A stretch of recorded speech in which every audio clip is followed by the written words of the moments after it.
Hi, my name is Sarah, and I'm an event planner at the Orange County Library System. I plan author events and writing workshops.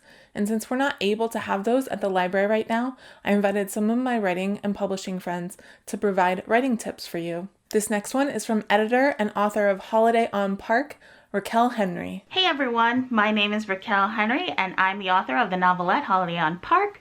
I am the owner of the writing studio Writers Atelier in Maitland, Florida, and I am also the editor at Black Fox Literary Magazine. So today I want to share 5 tips for submitting your short fiction to literary magazines. The first tip is to follow the guidelines. This is probably one of the #1 reasons why a piece might get rejected. If you think about it, on average, literary magazines get hundreds of submissions every month. I know at Black Fox we get anywhere between 400 to 700 pieces per 6-month period. And we are reading quickly. We're having to go through a lot of submissions, and it's really easy to weed out submissions by not accepting the ones that don't follow the guidelines. And the guidelines are there really for us so that it makes it easier for us to read the manuscripts. So that's tip #1. Make sure you follow the guidelines. Don't give them a reason to say no off the top. The second tip is to hook the editor from the beginning. And what I mean by that is to really draw them into your writing. The way you can do that is by, crafting a good voice for your protagonist. Having that first line be something that's really surprising or exciting, and avoiding cliches like the character waking up from a dream, or the character waking up in general. You want to really try something new and innovative and interesting to make the editor want to continue reading. Tip #3 is to capture the editor's heart with your protagonist. So one of the things I teach my students is that when you are crafting your stories, your job is to appeal to the reader's emotions. And appealing to emotion is a way to connect the reader to the character. If the reader is connected to the character, then they are automatically going to want to keep reading because they're invested in that character. So 3 ways you can do that is to make sure the character motivation is clear and concise from the start of the story, or as soon as you can.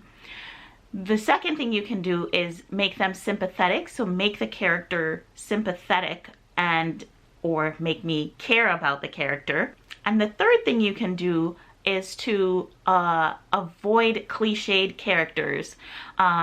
Everybody's kind of already seen those cookie cutter characters. We want people, just like in real life, we want to meet people who are interesting and exciting, and maybe even offer a new take on life or life aspects. The fourth thing you can do is answer the so what question. So by the end of the story, I should be able to understand why I was being told that story. I can't tell you how many submissions I see that come in where the author doesn't answer that question, and I get to the end of it and all I'm left thinking is, why did the author want to tell me this story? I have to know what the point of the story is, which kind of ties back to character motivation, and me actually caring about what happens to the character. The fifth thing you can do is submit only polished and completed work. Lots of times we get authors who don't submit completed work, and even sometimes they may rescind the submission. They may take back the submission and then resubmit it again because they found things they wanted to change. That's A, not professional, and B, we want you to submit things that are ready to go. And then again, the reason being is because we get so many submissions. When we're on deadline and on crunch time to get an issue out, we really don't have time to go back and do heavy editing to a piece. So we need to see things that are polished and ready to go. And that same advice goes for grammatical errors as well. For me, it's not a deal breaker if the piece had maybe 1 or 2 errors in it. However, if the piece is plagued with grammatical errors, that makes it A, difficult for me to get through the submission, and B, it makes it really hard at the end if I want to accept something, because I know how much time it's going to take to go back and help the author work through all of those changes when we're on a schedule and a deadline. So there you have it. Those are my 5 tips for submitting your short fiction to literary magazines. Thank you for watching. To learn more about writing workshops and see more videos, visit OCLS.INFO/WRITERSCORNER. Orange County Library System is your place to learn, grow, connect.